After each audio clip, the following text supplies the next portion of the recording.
प्यारे दोस्तों, स्वागत है आपका हमारे चैनल डेली यूनिक स्टोरी में। आज हम अनजान रिश्ते एक अनोखी प्रेम कहानी का 63वां भाग लेकर आ गए हैं।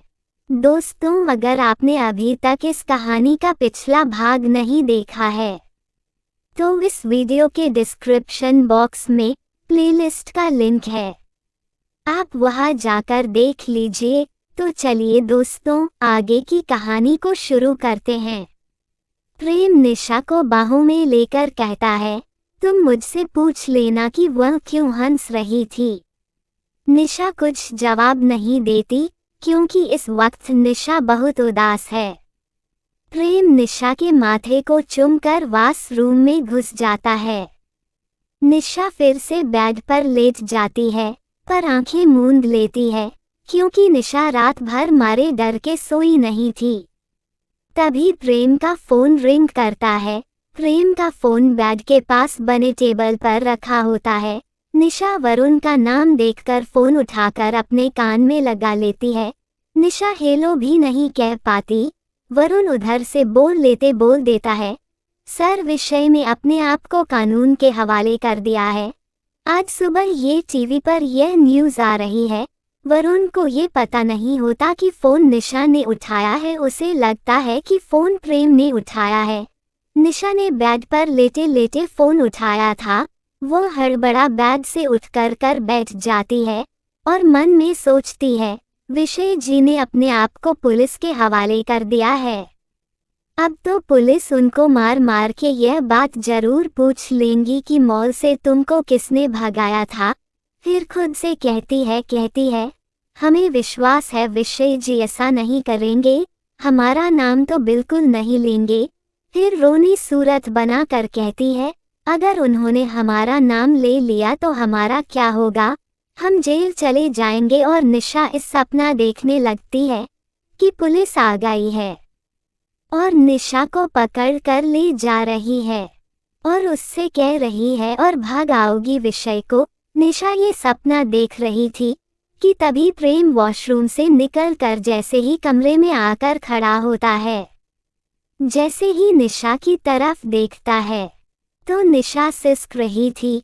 उसकी आंखों से बड़े बड़े आंसू गिर रहे थे। निशा के हाथ में फोन पकड़कर रखा था। प्रेम अपने गीले बाल पोंछते हुए निशा के पास आता है और गौर से निशा को देखता है। निशा कान में फोन लगाए रो रही थी। उधर से वरुण पूछ रहा था, भाभी आप हैं क्या? क्या हुआ, आप क्यों रो रहे हैं? पर निशा कुछ नहीं बोल रही थी। प्रेम निशा के हाथ से फोन लेता है। वरुण से कहता है, हेलो। वरुण कहता है, सर यह भाभी क्यों रो रही है?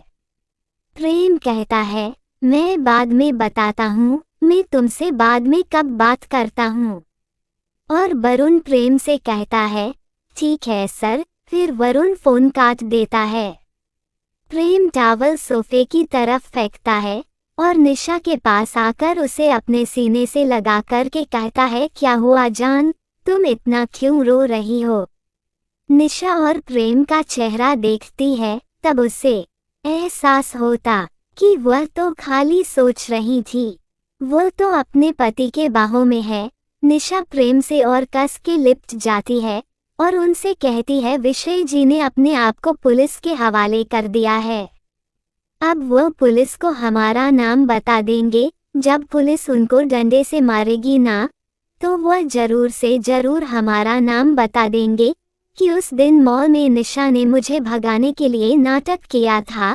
प्रेम उसकी इस हरकत पर हंसने लगता है। उसका चेहरा दोनों हाथों में भरकर उसका आंसू भरा चेहरा चूम लेता है और धीरे से उसे डांटते हुए कहता है, निशा ये क्या पागलपन है, तुम बच्ची नहीं हो। निशा आरस से अलग होती है और सिसकती रहती है, मैं तुमसे कह चुका हूँ मैं हूँ ना, फिर डरने की क्या बात है? निशा प्रेम का चेहरा देखते हुए कहती है, आप पुलिस को संभाल लेंगे ना? प्रेम कहता है, हाँ मैं पुलिस को संभाल लूंगा, लेकिन आज से तुम वादा करो बिना सोचे समझे तभी कोई काम ही करोगी। निशा तुरंत अपने कान पकड़ती है और उठक बैठक लगाते हुए प्रेम से कहती है, आज के बाद हम किसी के झमेले में कभी नहीं फंसेंगे। प्रेम उसको उठाकर फिर से अपने सीने से लगाता है और कहता है, वेरी गुड। प्रेम निशा को अपने आप से अलग करता है और अलमारी की तरफ कपड़े निकालने के लिए बढ़ जाता है, क्योंकि आज निशा ने उसके लिए कपड़े नहीं निकाले थे। निशा प्रेम को देखती हुई कहती है, क्या ऐसा नहीं हो सकता कि आज आप ऑफिस न जाए? प्रेम कपड़े निकालते निकालते निशा की तरफ मुड़कर एक नज़र देखता है, फिर उससे कहता है, ठीक है, आज मैं ऑफिस नहीं जाता हूँ, घर से ही काम कर लेता हूँ। प्रेम एक टी शर्ट निकालता है और पहन लेता है। निशा फिर से बेड पर लेट जाती है। आरंभ है बेड के पास है, चेयर डालता है और अपना लैपटॉप बेड पर रखकर काम करने लगता है। निशा प्रेम देखते देखते हैं सो जाती हैं, क्योंकि निशा रात को सोए नहीं थी। प्रेम एक नज़र निशा को देखता है, तुम मुस्कुरा देता है और कहता है, मेरी पागल बीवी जब देखो कुछ ना कुछ बवाल करती रहती है। तभी प्रेम के कमरे में बड़ी माँ, दादी और खुशबू आ जाते हैं। बड़ी माँ कमरे में आते ही प्रेम से पूछती हैं कि निशा की तबीयत कैसी है? मुझे सुबह से ही लग रहा था कि उसकी तबीयत कुछ ठीक नहीं है। नीलिमा ने बताया उसकी तबीयत खराब है। दादी निशा के पास बेड पर बैठ जाती हैं और निशा के सर पर हाथ फेरने लगती हैं। निशा का बदन बहुत गर्म था। दादी प्रेम से कहती हैं, इसको तो बहुत तेज बुखार है। प्रेम ने अभी तक इस बात पर ध्यान नहीं दिया था। प्रेम तुरंत निशा के सर पर हाथ रखता है तो वाकई निशा को बहुत तेज बुखार होता है। प्रेम मन में कहता है, निशा मारे डर के बीमार हो गई है। बड़ी माँ भी निशा के सिर पर हाथ रखती है, उन्हें भी निशा का बदन गर्म लगता है। प्रेम डॉक्टर अंकुर को फोन लगाता है और उसे कहता है, अंकल निशा को बुखार आ गया है, प्लीज आप घर आ जाए। डॉक्टर अंकल कहते हैं, मैं अभी आता हूँ। इतना कहकर प्रेम फोन काट देता है। तभी निशा का फोन रिंग करता है। निशा के फोन पर नीतू आंटी का नाम फ्लैश हो रहा था। प्रेम निशा का फोन उठाकर कान में लगाता है। नीतू आंटी उधर से कह रही थी, निशा बेटा अभी तुम आई नहीं।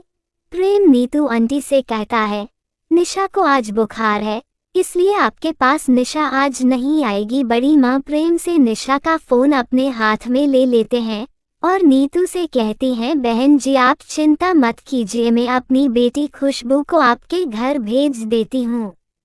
बड़ी माँ पास खड़ी हुई खुशबू से कैसी है बेटा, आज तुम नीतू आंटी के घर चली जाओ, वो गिर गई थी, उनके पैर में मोच आ गई है, इसलिए निशा रोज उनका खाना बनाकर आती है, उनकी मेड छुट्टी पर है। खुशबू बड़ी माँ की तरफ देखती कहती है, बड़ी मामी आप चिंता मत कीजिए, मैं नीतू आंटी का घर जानती हूँ, मैं उनके घर चली जाती हूँ। इतना कहकर खुशबू प्रेम के कमरे से बाहर निकल जाती है। थोड़ी देर बाद डॉक्टर अंकल आ जाते हैं और वह निशा का चेकअप करने लगते हैं। डॉक्टर अंकल निशा का चेकअप करके प्रेम की तरफ देखकर पूछते हैं, निशा को बुखार कैसे आ गया? बड़ी माँ डॉक्टर अंकल से कहती हैं, कल तो निशा ठीक थी, घर रात से ही इसको कुछ हरारत हो गई है। डॉक्टर अंकल कहते हैं, मैं इसको इंजेक्शन दे देता हूँ, थोड़ी देर बाद इसका बुखार उतर जाएगा। दवाई मैं खुद ले आया हूँ, दवाइयाँ भी दे देता हूँ। प्रेम डॉक्टर अंकल की तरफ देखते हुए पूछता है, अंकल कुछ घबराने की तो बात नहीं है।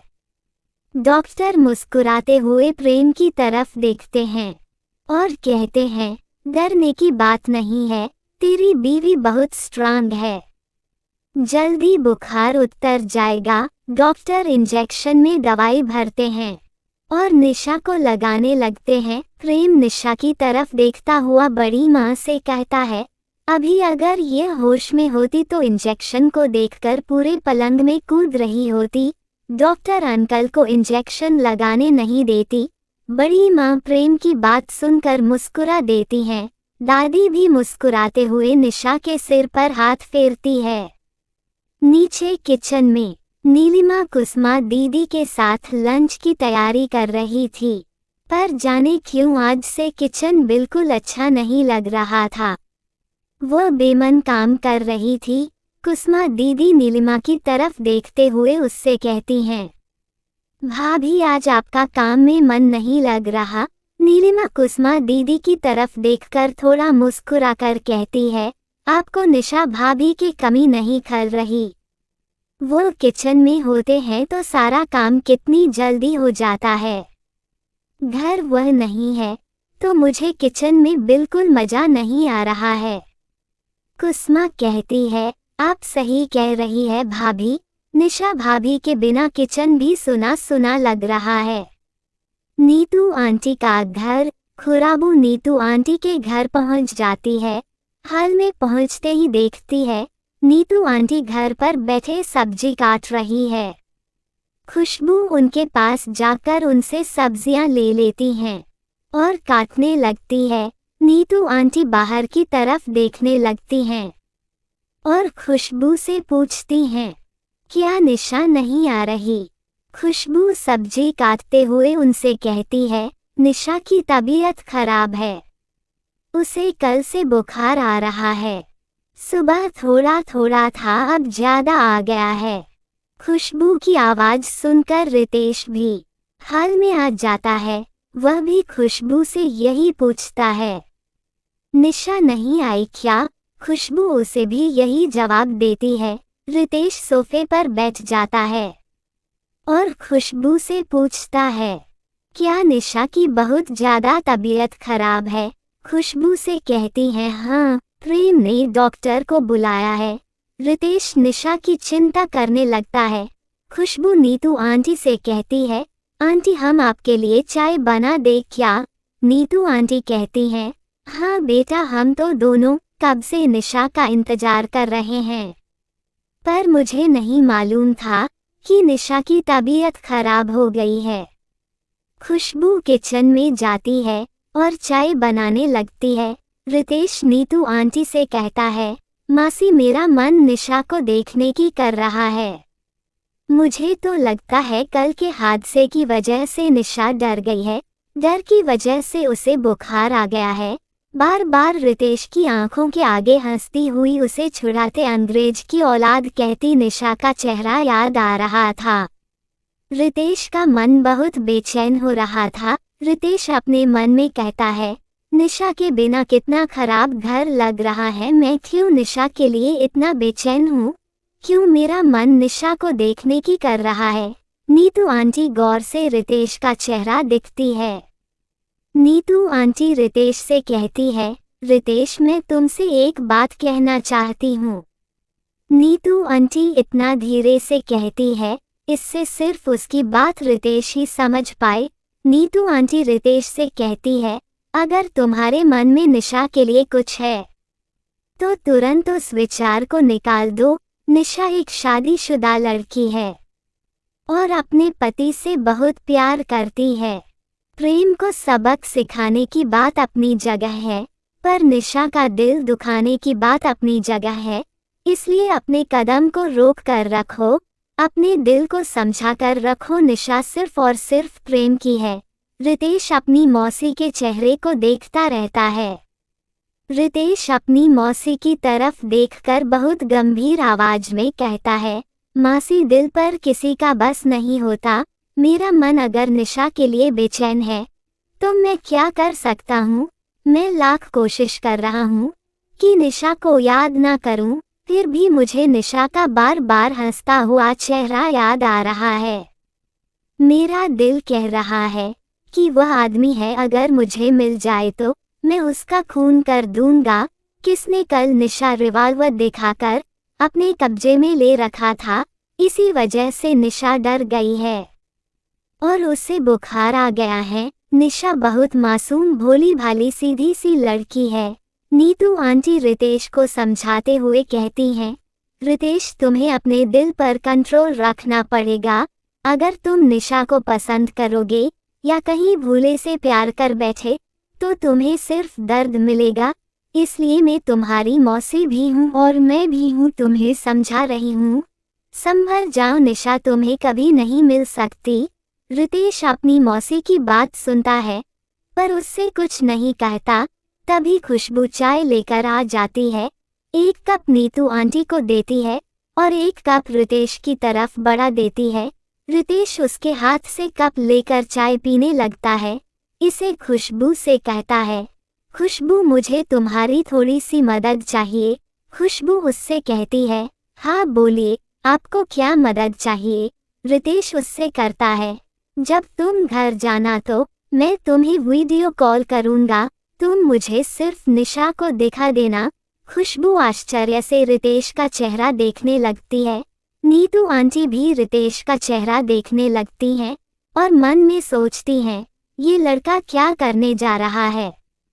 इतना समझाया पर इसकी समझ में कुछ नहीं आ रहा है। रितेश खुशबू से कहता है, इसका कोई गलत मतलब मत निकालना। निशा 15 दिन से लगातार यहाँ नीतू मौसी की सेवा कर रही है।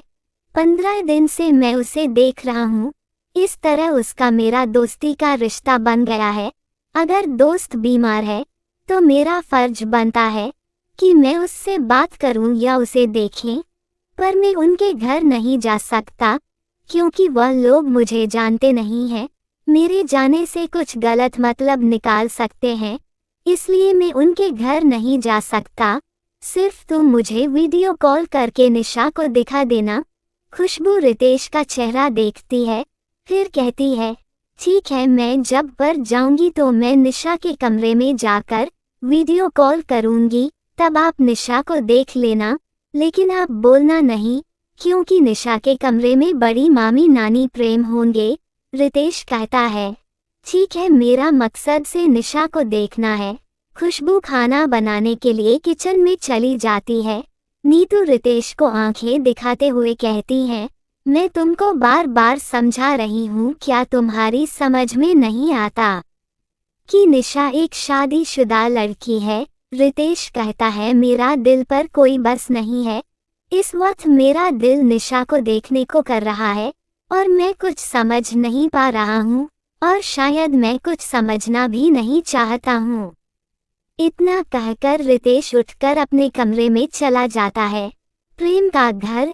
निशा अभी भी होश में नहीं आई थी और प्रेम अपना सारा काम छोड़कर निशा के पास बैठा हुआ था।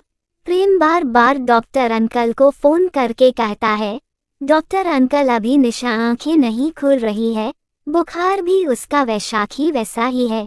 डॉक्टर अंकल प्रेम से कहते हैं, चिंता मत करो, जब दवाइयों का असर होगा तो उसका बुखार उतर जाएगा। बड़ी माँ निशा के पास ही बैठे होते हैं। प्रेम बड़ी माँ से कहता है, माँ आप लोग जाकर आराम करो, मैं निशा को देख रहा हूँ, मैं आज कोई काम नहीं करूँगा। प्रेम वरुण को फोन करके बता देता है कि निशा की तबीयत ठीक नहीं है, इसलिए मैं ऑफिस नहीं आऊँगा जब तक वह पूरी तरह ठीक नहीं हो जाती। मैं घर से ही काम करूँगा। वरुण कहता है, सर आप चिंता मत कीजिए, मैं यहाँ ऑफिस में सब संभाल लूँगा। निशा का बुखार कम नहीं हो रहा था, अब प्रेम को चिंता हो रही थी। बड़ी माँ निशा के साथ में पानी की पट्टी रखती है। सुबह से शाम हो गई, शाम से रात आ गई, पर निशा की आंखें नहीं खोलती। उसका बुखार कम तो हुआ था पर उतर नहीं रहा था। निशा में से बेहोश पड़ी हुई थी और अब ज्यादा चिंता में था। ये डॉक्टर को फोन करता है। डॉक्टर अंकल फोन रिसीव करते हैं।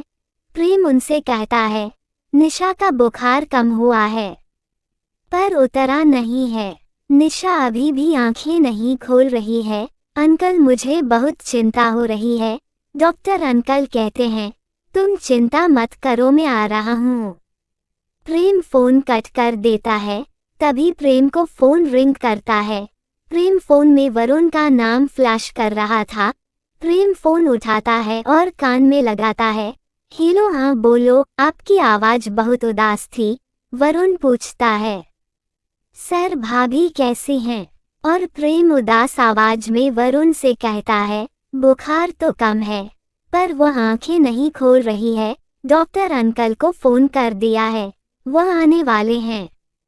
तभी प्रिया और वरुण के हाथ से फोन छीन लेती है और प्रेम कहती है, बिजी क्या मैं आ जाऊं?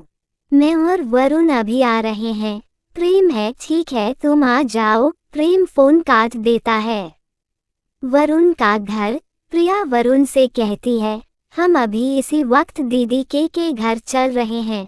मुझे उनकी बहुत चिंता हो रही है। ऐसा क्या हो गया तुमको? इतना बुखार आ गया, उतरने का नाम नहीं ले रहा है।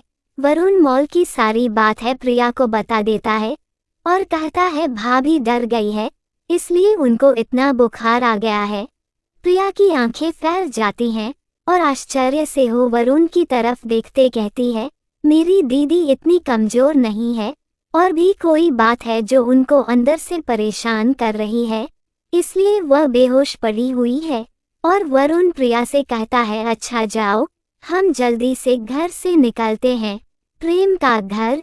खुशबू नीतू आंटी का रात का खाना बनाकर घर आ जाती है और सीधा निशा के कमरे में आती है, जहां सभी लोग बैठे हुए थे। पूरा घर सुना सुना लग रहा था, सबके चेहरे में उदास थे।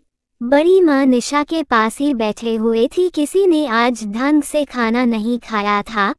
प्रेम ने तो सुबह से कुछ नहीं खाया था। प्रेम निशा के चेहरे को नहीं जा रहा था। उसकी समझ में नहीं आ रहा था निशा आंखें क्यों नहीं खोल रही है। तभी डॉक्टर अंकल भी आ जाते हैं और निशा का चेकअप करने लगते हैं। खुशबू रितेश को वीडियो कॉल करती है और किसी को ना पता चले इसलिए रितेश से बात नहीं करती, सिर्फ निशा को वीडियो कॉल पर रितेश को दिखाती है। रितेश देखता है कि निशा बेड पर लेटी है, उसकी आंखें बंद है। पूरा परिवार कमरे में है। आँख निशा के पास बेड पर बैठा हुआ है। डॉक्टर चेकअप कर रहा है। निशा को इस तरह खामोशी से बेड पर लेटा देखकर रितेश के मन में बहुत दर्द होता है। वो वहीं से धीरे से कहता है, निशा जी आप जल्दी से ठीक हो जाएं और मुझे आकर मिले, मैं आपको हंसते मुस्कुराते देखना चाहता हूँ। खुशबू वीडियो कॉल काट देती है। डॉक्टर निशा का चेकअप करके फिर से एक इंजेक्शन लगा देते हैं और प्रेम की तरफ देखकर कहते हैं, बेटा तुम की चिंता मत करो, निशा को देर रात तक होश आ जाएगा। इसे होश क्यों नहीं आ रहा, ये बात मैं भी समझ नहीं पा रहा हूँ। डॉक्टर अंकल प्रेम से कहते हैं, अगर रात को होश नहीं आता तो हमें निशा को हॉस्पिटल में एडमिट करना पड़ेगा। प्रेम डॉक्टर को कैसे बताएं कि निशा को क्या सदमा लगा है, क्या उसके मन में डर बैठ गया है। और अब मन में कहता है, मैं मेरी निशा का डर निकाल कर रहूंगा, बस निशा तुम एक बार होश में आ जाओ। डॉक्टर कमरे से बाहर आते हैं और प्रेम भी उनके साथ बाहर आ जाता है। तो डॉक्टर अंकल कहते हैं, यंग बॉय चिंता मत करो, हमारी बहू बहुत स्ट्रांग है, ये जल्दी होश में आ जाएगी। प्रेम डॉक्टर अंकल को बाहर तक छोड़कर आता है।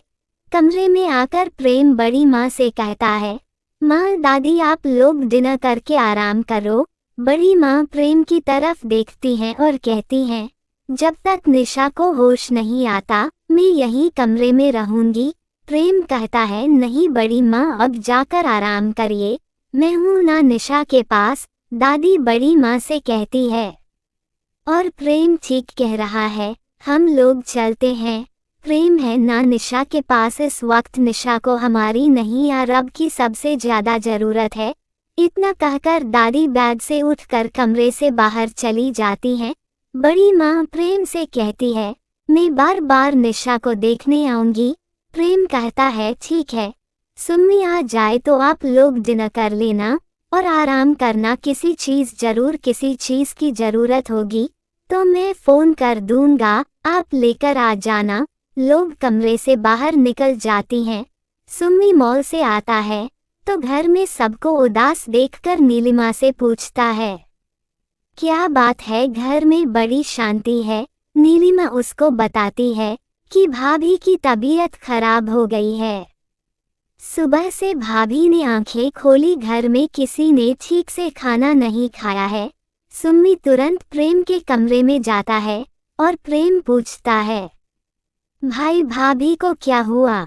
सुबह तक तो ठीक थी। प्रेम कहता है, मेरी भी समझ में नहीं आ रहा है कि तुम्हारी भाभी को हुआ क्या है। देखो डॉक्टर इंजेक्शन दे गए हैं, अगर रात तक तुम्हारी भाभी को होश नहीं आया तो हमें भाभी को हॉस्पिटल में जाना पड़ेगा। वरुण की गाड़ी आकर बाहर रुकती है। वरुण दरवाजा खोलकर गाड़ी से बाहर निकलता है।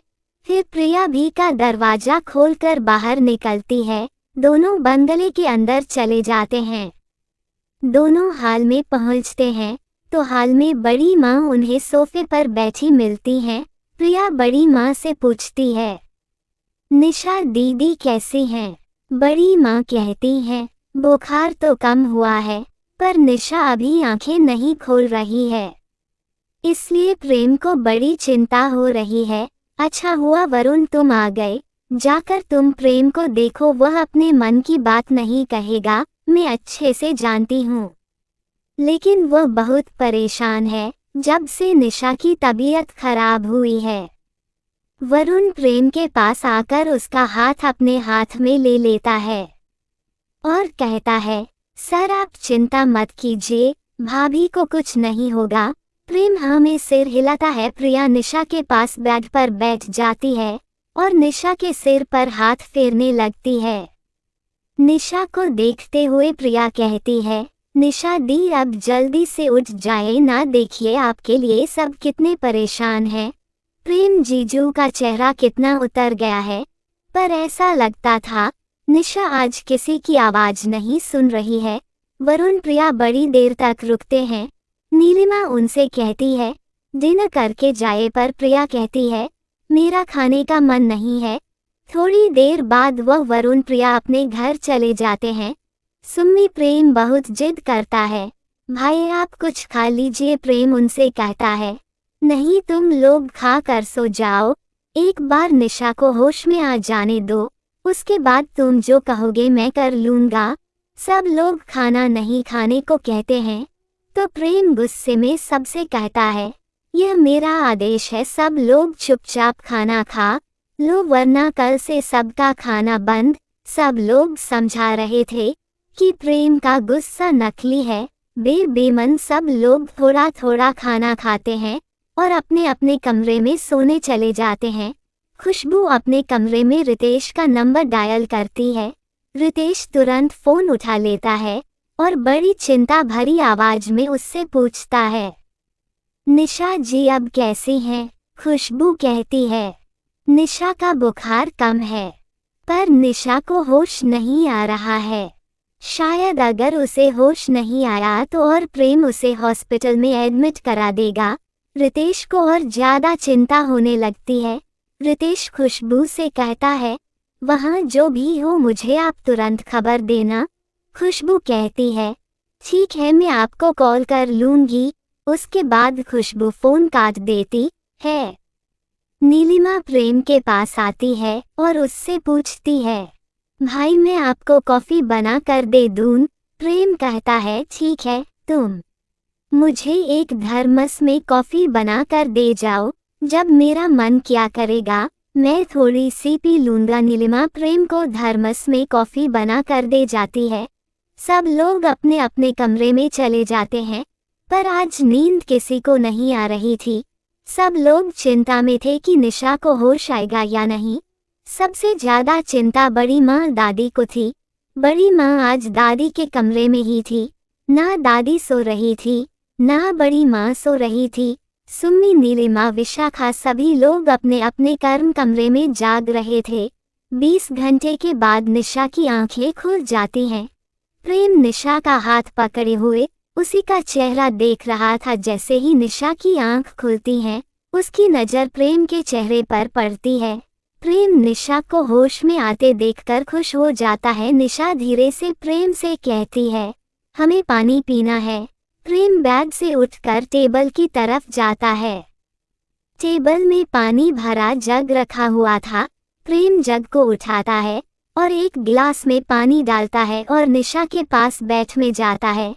निशा को थोड़ा सहारा देकर अपने हाथों से निशा को पानी पिलाता है। निशा से पूछता है, कॉफी पियोगे क्या? निशा हाँ में सी सिर हिलाती है। प्रेम उसे थोड़ी सी कॉफी पीने को देता है। निशा कॉफी पीकर प्रेम के सीने से फिर से लिपट जाती है और बड़ी मासूमियत भरी आवाज में प्रेम से पूछती है, पुलिस तो नहीं आई थी? प्रेम निशा को धीरे से अपने आप से अलग करता है और बहुत गंभीर आवाज में निशा से कहता है, निशा तुम प्रेम सिंह की पत्नी हो, मेरी जिंदगी हो, मैं अपनी जिंदगी को कुछ नहीं होने दूंगा। फिर प्रेम निशा को आराम से बेड पर बैठता है, उसका हाथ अपने धड़कते दिल पर रखता है और कहता है, तुम मेरा धड़कता हुआ दिल हो, मेरी जान हो, तो क्या मैं अपनी जान को कुछ होने दूंगा? फिर निशा से कहता है, आज मैं तुम्हें एक राज की बात बताता हूँ, पर तुम मुझसे वादा करो ये बात तुम किसी से नहीं कहोगी। निशा और प्रेम का चेहरा देखती है और कहती है, ठीक है, हम किसी से कुछ नहीं कहेंगे। प्रेम उससे कहता है, तुम पीआरएम के बारे में पूछती हो ना, कि पीआरएम बुढ़ा खुसट बदसूरत है, इसीलिए लोगों को अपना चेहरा नहीं दिखाता। निशा हमें अपना सिर हिलाती है और धीरे से कहती है, और नहीं तो क्या, हम ठीक ही तो कहते हैं। प्रेम उससे कहता है, नहीं, उसका चेहरा ना दिखाना उसका कोई और भी कारण हो सकता है। निशा सवालिया नजरों से प्रेम की तरफ देखती है। प्रेम उससे कहता है, तुम जाना चाहती हो ARV कैसा दिखता है? निशा हाँ में सिर हिलाती है और प्रेम से बहुत मासूमियत से पूछती है, क्या आपने पीआरएम को देखा है? प्रेम हाँ में सिर हिलाता है और उससे कहता है, हाँ मैंने ARV को देखा है, तुम भी देखना चाहोगी? पीआरएम दिखता कैसा है? निशा कहती है, हाँ बिल्कुल, हम भी देखना चाहेंगे, इसको पूरी दुनिया में नहीं देखा, उसे हम देखना चाहते हैं। प्रेम निशा का हाथ आप अपने चेहरे पर रखता हुआ कहता है, यही है पीआरएम। निशा कुछ नहीं समझती और पूछती है, कहाँ है पीआरएम? प्रेम निशा से कहता है, तुम्हारा पति तुम्हारे मिस्टर नटवरलाल जी ही पीआरएम है। वरुण प्रेम के कमरे में जाता है। प्यारे दोस्तों, अगर हमारी कहानी आपको पसंद आती है तो वीडियो को लाइक करना बिल्कुल ना भूलें, और अगर आप मेरे चैनल पर नए हैं तो दोस्तों ऐसे ही मज़ेदार कहानियाँ सुनने के लिए आप हमारे चैनल डेली यूनिक स्टोरी को सब्सक्राइब जरूर करें। धन्यवाद दोस्तों।